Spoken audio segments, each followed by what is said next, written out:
Hello, आज आपण डिंकाचे लाडू कसे बनवायचे ते बघूया विथ मी आणि आई.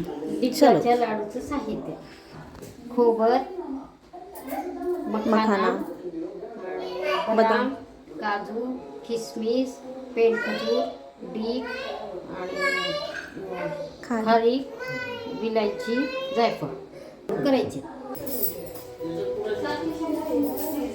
थोडं तूप आपण ह्याच्यात टाकून घेऊयात कढईमध्ये.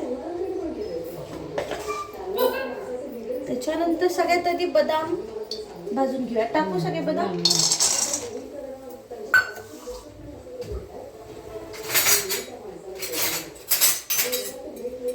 फार लावून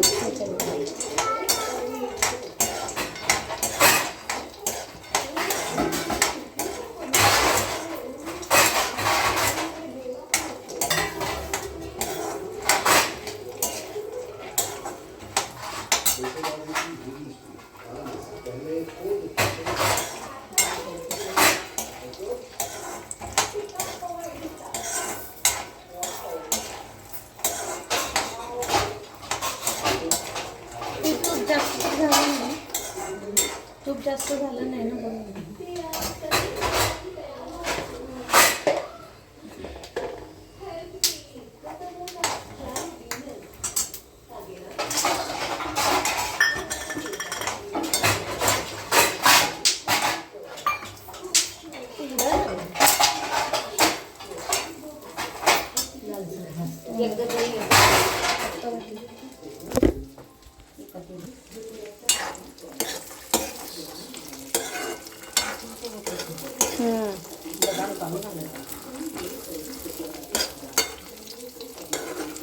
सगळे ड्रायफ्रूट्स आपण तुपामध्ये टाकून भाजून घेऊयात. आता मी पहिल्यांदा करत होते म्हणून मी सगळं एकत्र टाकलंय, पण आधी बदाम, मग काजू आणि नंतर थोडेसे किसमिस टाकून तुपामध्ये थोडं खमंग भाजून घ्यायचं.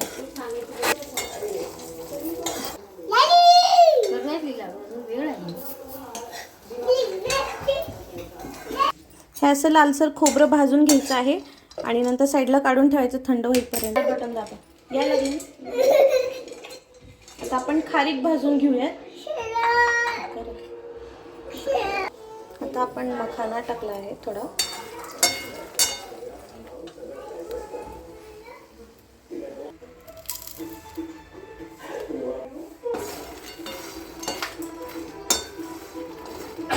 मखाना भाजल्यानंतर असा छान खुसखुशीत होतो.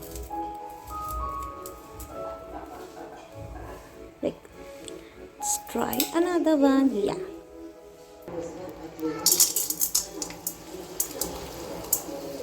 डिंक.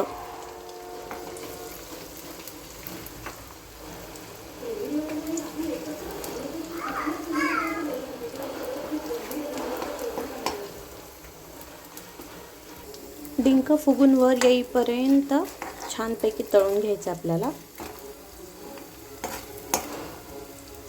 खसखस आणि त्यानंतर आपण विलायचीचे साल काढून घेऊन त्याच्यात साखर टाकून मिक्सरमधून बारीक करून घ्यायचं आहे. जायफळ खिसून घालूयात आता थोडं. सगळ्यात शेवटी पेंडखजूर टाकूयात, जे ऑप्शनल आहेत. डिंकाचे लाडू करताना तुम्ही सगळ्या प्रकारचे ड्रायफ्रूट्स टाकू शकतात, जे तुमच्या आवडीचे आहेत आणि जे पौष्टिक पण असतात हिवाळ्यासाठी. तर आपण हे सगळं भाजून घेतलेलं आहे, तुपात तळून घेतलेलं आहे आणि हे थंड झाल्यानंतर आपल्याला मिक्सरमध्ये बारीक करायचं आहे. वेलची पूड, जायफळ बारीक करून घेणार आहेत सगळ्यात आधी.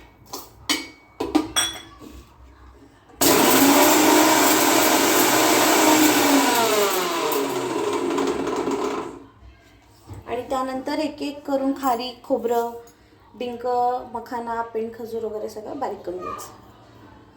सगळ्याची मस्त बारीक पेस्ट करून पावडर करून झालेली आहे. आता याचे आपण यम्मी लाडू बनवणार आहोत. डॅन डिंकाचे लाडू तयार आहेत.